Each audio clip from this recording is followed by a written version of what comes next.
O mês de janeiro, minha gente querida, é caracterizado por ser um período de elevados índices pluviométricos em diversos estados do país, principalmente do norte, centro-oeste e sudeste do Brasil.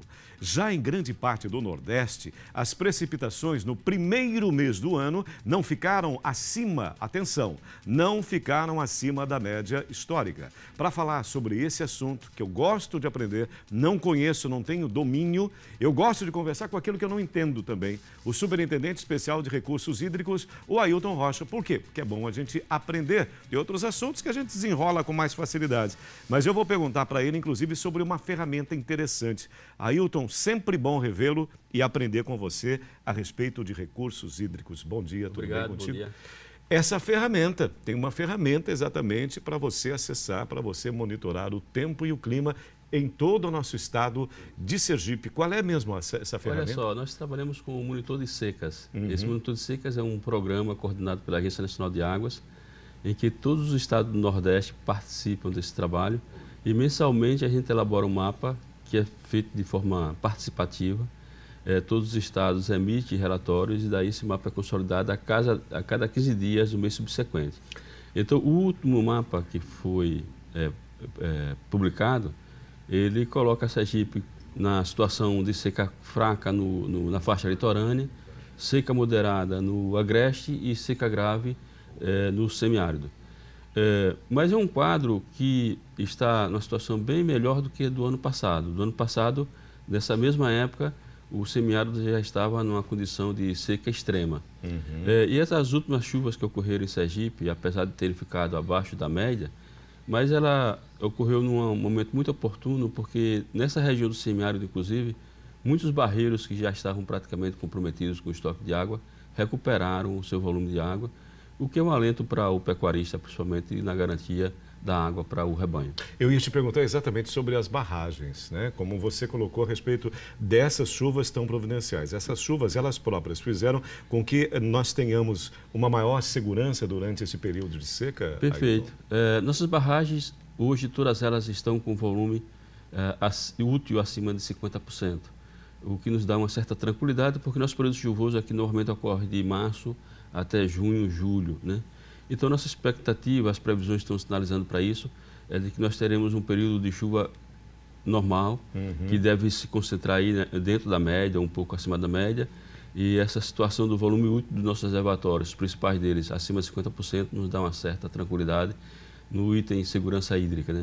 De forma que, assim, o abastecimento das cidades não estarão comprometidos, porque esse volume útil garante o abastecimento regular da água. Está assegurado, portanto, é bom para você que está nos assistindo, que está assegurado, então, esse abastecimento durante esse período. Como nós vimos pelos índices, essa seca moderada, ela é bem pronunciada, né? Exatamente. A gente faz esse monitoramento justamente para a gente se planejar, né?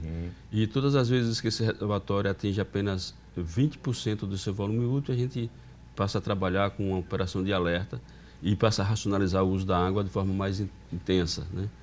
O que não é o caso, né? Esse ano a gente está numa situação muito mais confortável, muito mais tranquila. E monitoramento para a gestão é muito importante, porque a gente tem essas informações diariamente. Então, não só das precipitações, mas também do volume armazenado e do consumo. De forma que a gente tem um controle assim, de balanço hídrico integral no estado de Sergipe, isso feito de forma diária, o que permite a gente poder cada vez mais aprimorar o processo de tomada de decisão. E você vai desenvolvendo ações a curto, médio e longo prazo. Ou seja, o que é mais importante a gente entender, nós, como eu falei, como eu sou completamente leigo nessa questão, é você entender que há uma previsão, há uma preocupação e há ações no sentido de mitigar esses efeitos causados pela seca, diminuir esses efeitos. Perfeito, exatamente.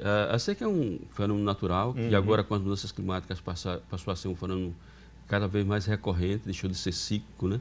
Você está anunciando essas chuvas intensas que estão ocorrendo na região sudeste, que são pontos fora da curva, uma demonstração muito evidente das mudanças climáticas. E aqui para a nossa região nordeste, as secas passaram a ser mais recorrentes, mais longas.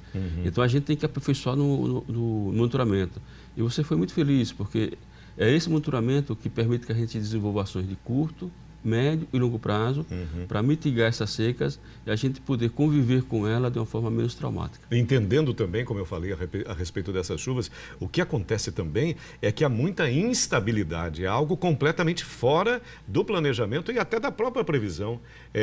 Eu percebo que surpreende até os especialistas, até meteorologistas ficam alucinados com isso, é uma loucura impressionante. Mas há uma instabilidade ambiental no planeta que é algo que às vezes as pessoas levam na brincadeira, é coisa muito séria, né, Ailton? É muito séria e a gente, inclusive, tem que se adequar a essa nova realidade. Ainda há muito que se aprender, porque essa intensificação faz com que os gestores passem a tomar decisões cada vez mais robustas para enfrentar o problema.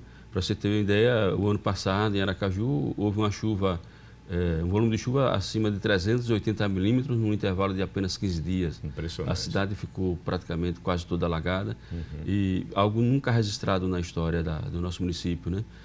O Vaza Barris, que nasce lá no Raso da Catarina, passou aqui em Itapuranga com uma vazão de quase 700 metros cúbicos por segundo, que é algo também nunca registrado na história.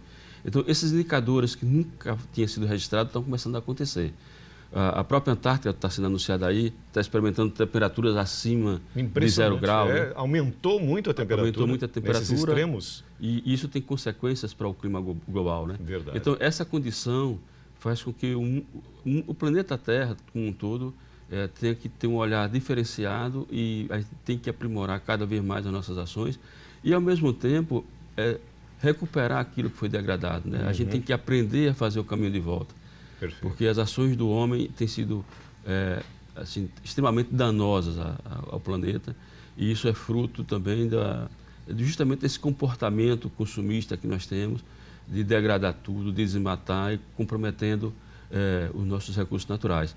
Na verdade, o rio só está pedindo passagem, né? Porque na maioria das vezes se ocupa lugares de forma indevida e o rio que está ali é o leito normal dele. Ele está no lugar certo. Está no lugar certo, nós é que estamos no lugar errado. Exatamente. E a gente precisa aprender com isso. Exatamente. Ailton, só para a gente fechar então, vou anotar aqui, a respeito, eu perguntava do tempo e do clima, está à disposição em link no www.sedurbs, sedurbs.se.gov.br, é isso? Perfeito, exatamente. Aí lá tem o portal de recursos hídricos.